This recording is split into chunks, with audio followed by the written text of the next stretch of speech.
From California, Ms. Eshoo, for 4 minutes. Thank you, Mr. Chairman. Good morning, Mr. Zuckerberg. First, I believe that our democratic institutions are undergoing a stress test in our country. And I believe that American companies owe something to America.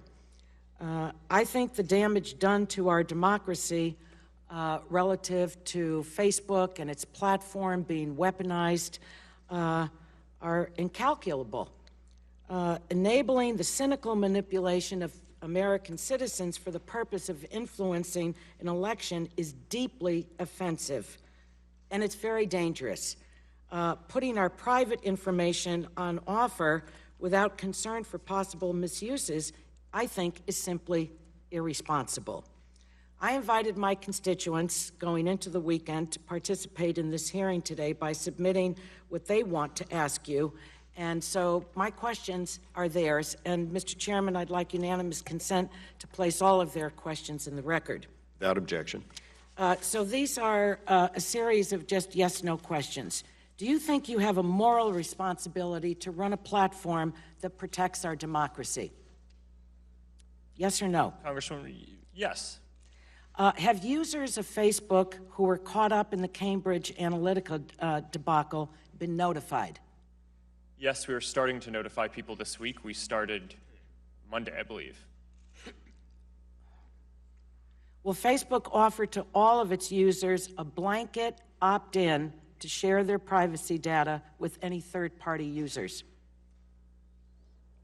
Congresswoman, yes, that's how our platform works. You have to opt in to sign into any app before you use it. Well, let me just add that it is a minefield in order to do that. And you have to make it transparent, clear, in pedestrian language, just once. This is what we will do with your data. Do you want this to happen or not? So I think that this is being blurred. I think you know what I mean by it. Are you aware of other third-party information mishandlings that have not been disclosed? Congresswoman, no. Although we are currently going through the process of investigating every single you're not app sure that had access to a large amount of data. What does that mean? It means that we're going to look into every app that had a large amount of access to data in the past before we lock down the platform. So you're not aware. That because there are tens of thousands of apps, we will find some. All right, but I only have 4 minutes. Was your data included in the data sold to the malicious third parties? Your personal data? Yes. It was. Are you willing to change your business model in the interest of protecting individual privacy? Congresswoman, we have made and are continuing to make changes to reduce the amount of data. Are you willing to change your business model in the interest of protecting individual privacy? Congresswoman, I'm not sure what that means. Well, I'll follow up with you on it. When did Facebook learn that Cambridge Analytica's research project was actually for targeted psychographic political campaign work? Congresswoman, it might be useful to clarify what actually happened here. Well, no, I don't have time for a long answer, though. When did Facebook learn that?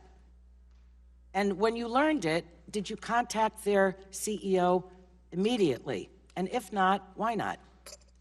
Congresswoman, yes. When we learned in 2015 that a Cambridge University researcher associated with the academic institution that built an app that people chose to share We know what their data happened with them, but I'm asking you. Yes, I'm answering your question. Right. When we learned about that, we immediately... So in 2015 you learned about it? Yes. And you spoke to their CEO immediately? We shut down the app. Did you speak to their CEO immediately? We got in touch with them, and we asked them we demanded that they delete any of the data that they had, and their chief data officer told us that they had. The gentlelady's time has expired. Thank Chair you. now recognizes the gentleman from Illinois, Mr. Shimkus, for 4 minutes. Thank you, Mr. Chairman. Thank you for being here, Mr. Zuckerberg.